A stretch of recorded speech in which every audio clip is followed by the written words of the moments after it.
Welcome back to Girl Take the Lead, the podcast where we explore the inner shifts and outer actions that help us break cycles, step into power, and lead with heart. Today's guest is Sylvia Rohde-Liebenau, a senior executive coach, author, and global change agent whose work invites us to rethink what leadership really means, especially in a world that often feels chaotic, uncertain, and noisy. Sylvia's new book, Who's in Charge, is both a practical guide and a deep call to consciousness. In this episode, she helps us connect leadership with energy, embodiment, and legacy. Together, we explored how leadership isn't about control, it's about presence. Why centering ourselves allows us to claim power more authentically, and how we each have the opportunity to create legacy by simply living aligned with who we truly are. This is one of those conversations that gently stirs something in you. It's soft yet strong, reflective yet powerful. Whether you're leading in your home, workplace, or community, this episode will help you reconnect with your own inner guidance. Let's dive in. Here you go. Hi, Sylvia. Welcome to Girl Take the Lead. I'm really looking forward to this conversation. Yes, so do I. Well, thank you so much for having me. Yeah, great. Let's start by you introducing yourself, if you would, to our listeners and viewers. My name is Sylvia Rohde-Liebenau. I am, as a profession, I'm an executive coach specializing on leadership and especially things like executive presence, communication, voice, but also purposeful leadership. I've been in this profession for about, 20 odd years, for a long time as an internal coach and change agent in large organizations. Never dreamt actually to become a coach originally, because I was more in the practice of development cooperation, of changing the world out there, until I found out with this work that often it is the internal obstacles, like why does an organization change? Why does the other not change? So it's in the end, it's about the people. And so it was through my work in the real life of organizations, and politics also, that I found like, I really want to study and learn how the human beings function. And then I came into coaching. That was like in the very early 2000s, and discovered, wow, this is a profession that is so creative and really makes a difference to people's and organizations' lives. And so this has been my profession ever since. And like, as I said, very much a long time in organizations, which has the beauty of allowing you to do a long-term work Yeah. with people and with teams. And now since like 3, 4 years, in the world out there with many different organizations as a coach and consultant advisor, working on my own and also partnering a lot with other colleagues in this field. Oh, but you're also an author. So tell us Yes. about your book. So I'm also an author, and that has to do with the work that I do, because having studied organizations and worked in being part of organizations, I have studied power. Basically, even before I started my work, because I wrote my PhD on an aspect of international relations that has a lot to do with questioning old ideas about power. So it was in international relations security studies. Is it really that it's only guns and bullets that decide the future of countries, or is it something different? Actually, I found out actually that it is something different. So Mhm. that questioning went further when I was in the corporate world, and it led me a few years ago to say, like, I want to write a book to make a difference to leaders today who want to make a difference. So empower people who say, like, actually, I want to make a difference, but the way that I have learned leadership doesn't really allow me to do so. So this book is called Who's in Charge? So it's like, are you really in charge, and are the right people in charge? And are you in charge also for yourself? That is, are you Mm. easily like swayed by things that are happening, or are you robust inside? And so, who is in charge, leading with real power and creating impact in a chaotic world? And this book has three main pillars. One is about energy, because energy is everything. So without energy, we cannot manage ourselves, we cannot lead ourselves, we can't have an impact. And we can't lead teams if they don't have energy. So as a leader, how do I sustain my own energy, and how do I sustain, how do I help my teams to have this energy to achieve things? And so there's a lot of learning about how to do that, actually, very practically. The Mhm. second part is power. And there I question the old ideas about power being force and control, being win-lose and all that. Saying that especially in today's very complex and often chaotic Mhm. world, this old approach does not work. Yeah. Because power in the end is not controlling something only. Power is really to create outcomes, impacts that we want to create. And for that, you need different tools. And for that, the power concept of power that I propose is a lot more about being purposeful in our leadership, Mm. being able to collaborate, understanding the system. Mhm. And so it's a smarter way of seeing power. Yeah.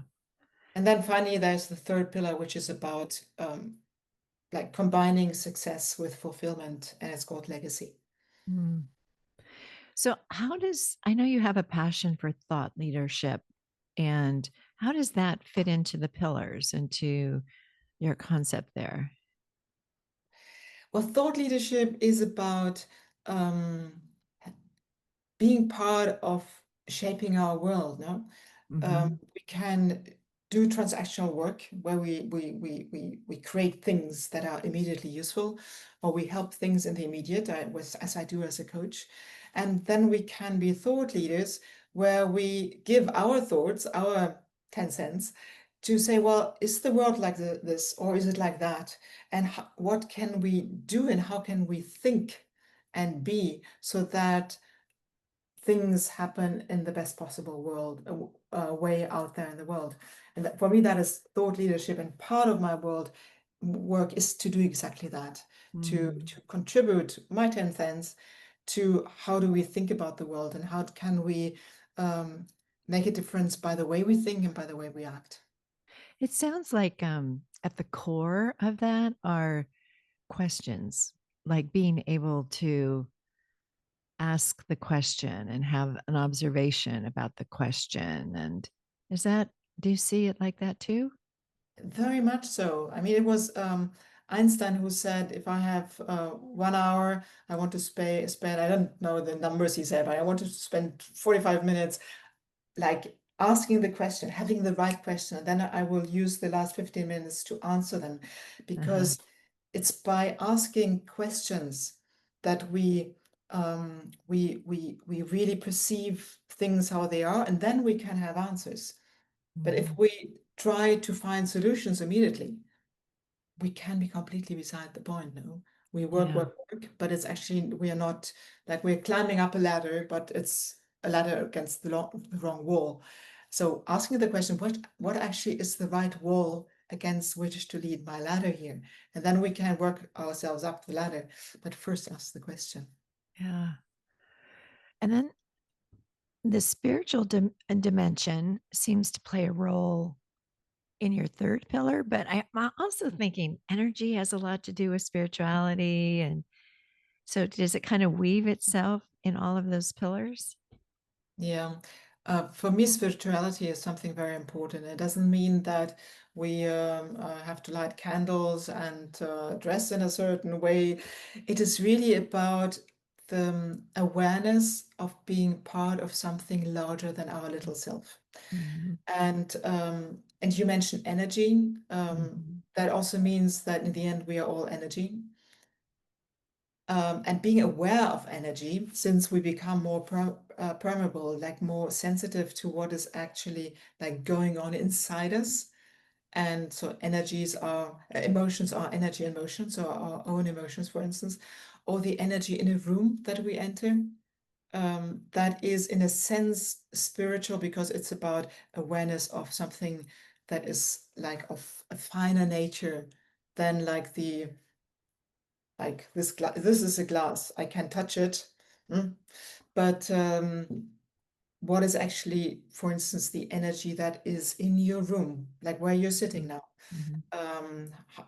How, how do I perceive that? It's much more interesting than only saying, well, this is a glass and it's half full.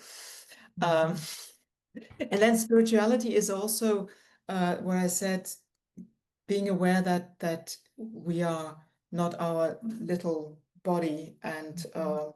our little ego, because it really helps us to be more resilient. I mean, I have seen, especially during my corporate career, when things were sometimes very stressful or conflictual, and I found greater clarity when I connected to the spiritual dimension, meaning, Sylvia, it's not like really feeling that you're not this little body alone, but you're actually part of something larger. Mhm. And when we feel that, it becomes much less important that there's someone who behaves in a strange way, or that Yeah, there's like definitely. a lot of fertilizer hitting the fan. Exactly. Like, okay, Exactly. we're good, and it's not up in the head, Yeah. because the stories, like the positive thinking that we might be telling us, it's a good thing, but it only carries so far. But this deeper connection is something that really sustains us. Yeah. That's so good. I want to just sink that in for a minute. So a minute ago you were talking about leadership being transformational. Mhm. And I wonder if you talk a little bit more about that, because I think you see it as transformative as well as transformational. Yeah, And I yeah. didn't, that's a very subtle difference, but can you talk a little bit more about that? Yes. So first of all, leadership can be transactional, and that's also good. It's like, Yeah. take that project, do it, and do it now. It's a very important part of leadership that we make ourselves heard and followed. But then there is another level, which is where we become transformational. That is where we have a purpose and we can communicate that purpose, and the action becomes more meaningful. So it is, I create, and even better, co-create with others, um, a program that has a certain purpose, a program that will maybe, for example, as a coach, will transform leadership in an organization. Mm-hmm. So there is this purposeful, that is transformational aspect in it. And a Yeah. leader who is both transformative and transformational is that they themselves are like a vessel of transformation, and they are like working on their own transformation, and the way they show up has a transformational impact. And then there is transformative, like, I have the goal to transform the organization, and I Yeah. bring people with me, and I allow them to um, to change, to transform themselves. So there's these two aspects, and if we're only on, I transform things out there, Yeah. that's good, but we might not really achieve that outcome, because ourselves inside, we do not transform. And I've seen that sometimes leaders who have brilliant ideas and who want the good for their organizations, or for the impact that their organization should have, but inside themselves, they are still um, the old boy, the old girl that they were 20 years ago, or Mhm. they still carry with them these old ways of thinking, and then their impact is not the same as they wish it was, Yeah. because they themselves are not credible and do not create the same fellowship as they could, where if they had this power within, this energy that would like bring people with them really in alignment with their message. Yeah. Yeah. And so the third pillar about legacy then is the consequence of these other two pillars, like the consequence of our energy and our ability to transform ourselves and transform an organization. And it does seem like it would follow that legacy would follow that. Legacy is what follows when um, probably the first two are in full alignment, Uh-huh. because then I will ask myself what's actually my purpose. And I will um, act and be in a way that this then happens. I made legacy the third and like explicit pillow because it requires particular attention and awareness. So I've myself, and I mentioned that in the book, experienced like stages of my life where I thought, well, the end of my life, that's sometimes in the very distant future, and I don't have to think about it. It's more of a theory. Yeah. And then, luckily for myself, I got a couple of wake-up calls. Like first was very material, that I had breast cancer some 15 years ago. And before that, I had thought, well, death is a theory. And now I thought, well, actually, my Mhm. life could end in, I don't know, in a year, in a couple of years, I don't know. And so, um, what do I really want to do with my life? And Mhm. that's where the thinking about legacy starts. And hopefully, then when you're somewhere in your 40s and not like when you're like Said it. 80, it's like, oh my God, it's too late. And the other thing, like the other experience I had was working with a fantastic acting coach. He had us work a lot on our emotions and on very like deep personal stuff. And one exercise we had to do was to speak our own obituary. Oh yeah, that's a killer. And it's one thing to write it. And so it's I've created my own version of it in the book. Yeah. Uh, and I would encourage readers to write it, but also to speak it. Because when we speak it, it becomes really, really real. And so when I had done that in that masterclass, I realized, oh my God, there are things that I want to create in my life, but I haven't.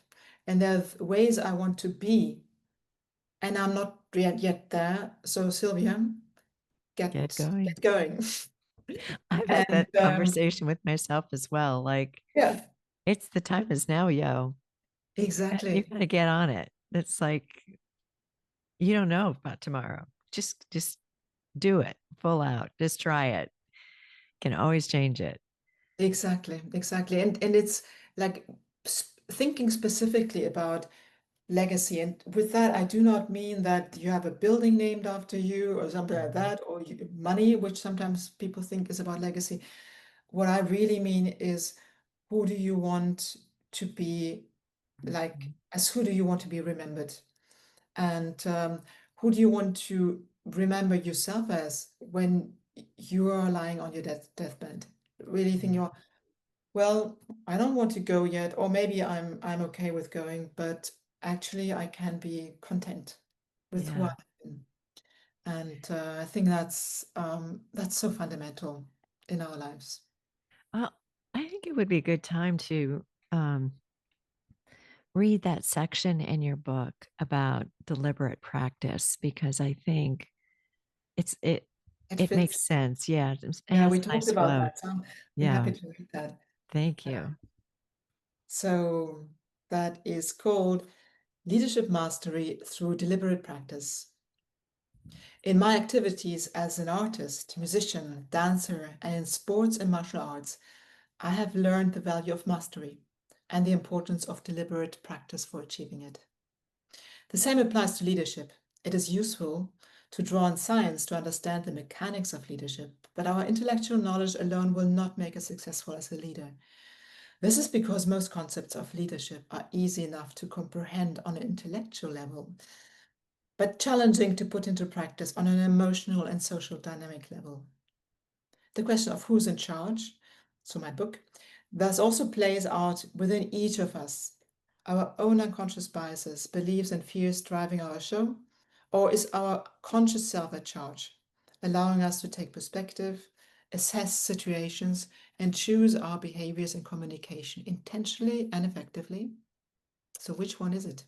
This is the reason why developing our leadership from the inside out is inevitable if we want to go beyond learning leadership tools, develop our capacity as a whole person, and master our leadership role with high impact and ease. To do so, we need to set ourselves up for success, much like an artist or elite athlete does, by accessing the right instruments and engaging in deliberate practice. So good. So good. I loved that passage so much because it you're definitely hitting on the internal part and our responsibility to show up as that leader. And there's such joy when we do that. Don't you think? Like Yeah.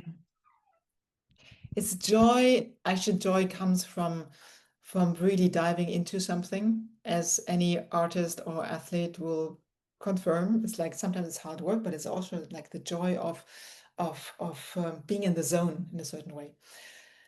And like my encouragement, very loving encouragement to leaders is to take that part seriously, because leadership is an art, and therefore it requires deliberate practice. And there is, as you just said, there is joy in it. Just like, yes, this feels good. Like, for instance, when I work with my clients on their embodiment, so how they show up physically, how they use their voice, um, how they connect with people. When they get these elements, yeah, it gives them joy, because it's a different way of being than just functioning how we happen to function. it's so great. I definitely can I've been doing some work myself on joy and looking at, what brings me joy. And definitely this kind of digging in, doing some research and having that is certainly part of that for me Mm. too. Well, we could talk forever, but is there anything else that you wanted to share with our viewers and listeners about your book or about leadership that we didn't cover? Maybe that in particular in the times we live in, where things seem sometimes so chaotic, to take leadership seriously, and to be daring in our leadership, because whatever we do really matters.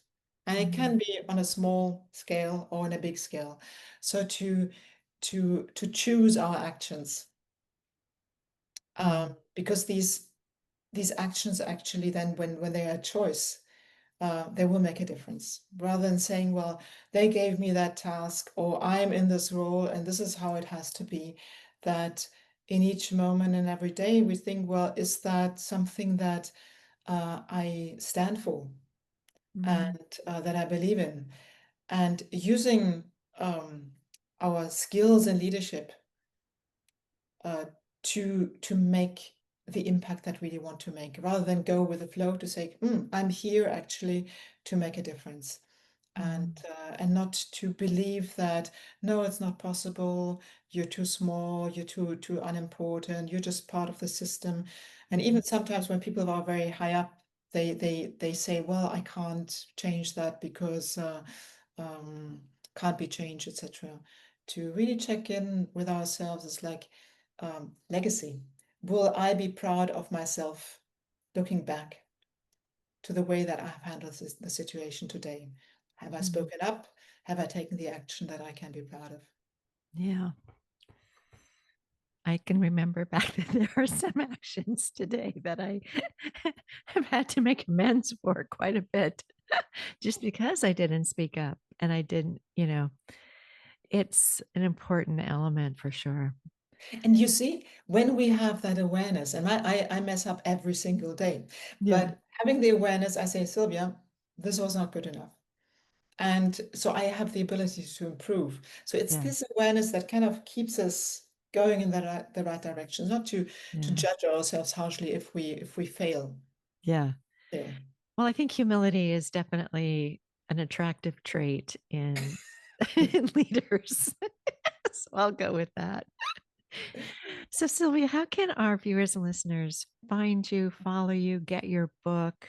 Everyone, get this book. It is so good. Well, thank you. Thank you. Actually, most people who have read it tell me that.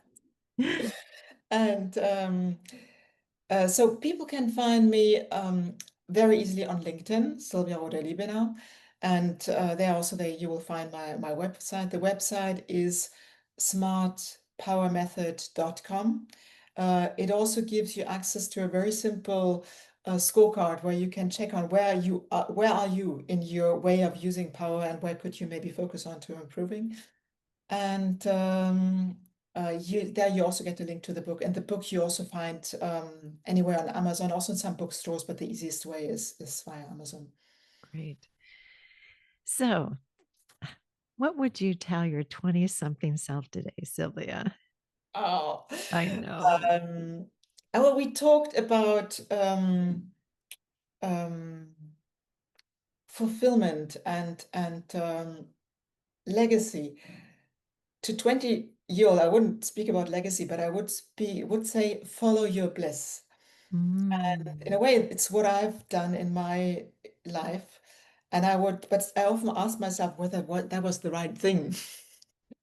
And I would definitely tell my 20-year-old self, follow your bliss, because when we are doing what our heart calls us to do, and we enjoy that, then we will be fulfilled. I mean, not happy in the light way, also happy in a light way, but also really fulfilled. Um, and my observation is that it's the most likely way to be successful. mm, So not think, well, I have to do this because only then I will be successful. No, 20-year-old, do what you feel like doing and what makes you feel good today in terms of the studies I take or the project I take part in, etc. And that will give you both fulfillment and success and happiness. mm. Love it. And I think you had a chance to go to our online store. So, which card or gift spoke to you? Oh, so they all completely lovely. I love them Thank you. all. And I came across the Frida tag. She's I so love I love Frida Kahlo, uh-huh. and I'm a painter myself. So it says Frida Tag, paint your story, paint your truth, Yeah. spill your story, and I so love that because uh, not only leaders, but we all have a truth to tell. Mhm. Um, and that truth is about like who we are, not the truth out there, but what is true or not out there, but who we really are and what we believe in. And I love that expression, spill your story. So dare to tell your story and your truth, uh, Mhm. no matter whether people are listening, because it's your story. I love that. Well, I have loved our conversation. I just can't, I mean, I I was aligned with you like from the minute I started reading that book and us talking today, it was like this girl and I are aligned. We are totally seeing Yeah. the world the same way.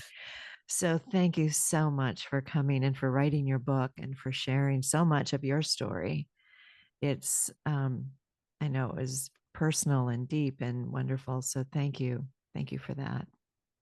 Well, thank you so much, Yolanda, and it's very mutual. I'm very, very happy to have met you and to know you. Yes.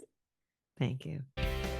Thanks so much for joining us today. If Sylvia's reflection helped you see leadership in a new light or reminded you of the power of presence and purpose, I'd be so grateful if you'd leave a review wherever you're listening.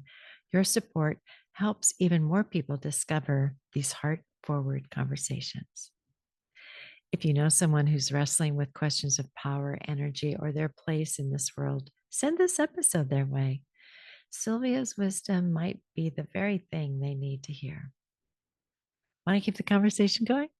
Join us in our public Facebook group, Girl Take the Lead. You can search the name or visit girltaketheleadpod.com for more episodes, resources, and heartfelt cards and gifts from our store. And don't forget, we're on YouTube. Just search a Girl Take the Lead and hit subscribe, and you'll always be in the loop. You can even listen there on YouTube Music. A few of my favorite quotes from Sylvia. Power without presence is empty. Our leadership legacy is shaped by how we show up in the ordinary, everyday moments. When we center ourselves, we can lead from a place that is calm, clear, and connected. Lastly, the energy we carry into the room often speaks louder than our words. Oh, that's a good one. Here are 3 key takeaways from the episode. 1, presence is a leadership practice. Your energy speaks volumes. Cultivating awareness and calm helps you lead more intentionally. 2, claiming power begins with embodiment. When you're connected to your body and breath, you lead from a place of alignment. And 3, legacy isn't far off in the future. It's being created right now. And how you live, love, and lead each day. Coming up next week on Girl Take the Lead, we'll be joined by Veronica Daralow, a financial coach, opera singer, financial technology manager, and U.S. Army veteran. She's also the author of the book, Making Money is Simple. She'll share how she paid off over $100,000 of debt on a median salary and how her Money Simple method is helping others stop living paycheck to paycheck and start building a life of abundance. It's going to be a powerful conversation about money mindset, courage, and turning knowledge into action. You won't want to miss it. Until then, take care of your heart, lead with courage, and remember, we got this. Talk soon. Bye.